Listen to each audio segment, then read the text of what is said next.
Corona চলাকালীন আমরা যে কোভিড ভ্যাকসিন নিয়েছিলাম, কেউ একটা, কেউ অথবা দুটো অথবা তিনটে, সেই সব ভ্যাকসিনের সার্টিফিকেট আমরা কীভাবে ডাউনলোড করব, তো চলুন দেখা যাক। আর দেখার আগে এরকম ভিডিও মিস করতে না চাইলে আমার প্রোফাইলটা অবশ্যই ফলো করে পাশে থাকবেন।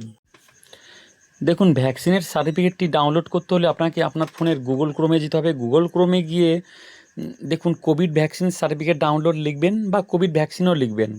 লেখার পরে প্রথম যে লিঙ্কটি আসবে ওখানে ক্লিক করবেন। ওখানে ক্লিক করার পরে দেখুন এইরকম ইন্টারফেস আসবে। আপনি কি করবেন, ভ্যাকসিন নেওয়ার সময় যে ফোন নাম্বারটি দিয়েছিলেন সেই ফোন নাম্বারটি এখানে তুলে নেবেন। দেখুন সেই ফোন নাম্বারটি তুলে নেওয়ার পরে গেট ওটিপি নিচে লেখা আছে, ওখানে ক্লিক করবেন। ওখানে ক্লিক করার পরে দেখুন আপনার সেই রেজিস্টার ফোনে একটি ওটিপি যাবে। আপনারা কি করবেন, সেই ওটিপিটা দেখে দেখে ফিল করে নেবেন।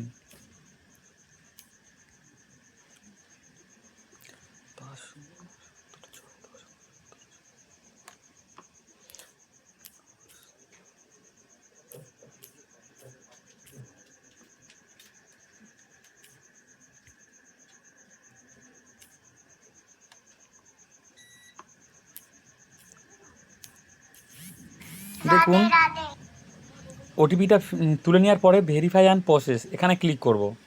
এখানে ক্লিক করার পরে দেখুন যার নামে ওই ভ্যাকসিনটি আছে তার নাম দেখাবে, তার বয়স দেখাবে, তার আধার কার্ডের লাস্ট 4টি নাম্বার দেখাবে, তার ডেট অফ বার্থ দেখাবে।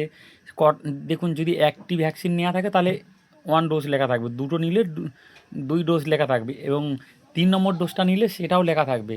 দেখুন কি ভ্যাকসিন নিয়েছিলেন সেটাও দেখিয়ে দেবে কোভিশিল্ড। আর আপনি সার্টিফিকেট ডাউনলোড করার জন্য দেখুন সাইটে লেখা আছে সার্টিফিকেট, এখানে ক্লিক করবেন। ক্লিক করার পরে দেখুন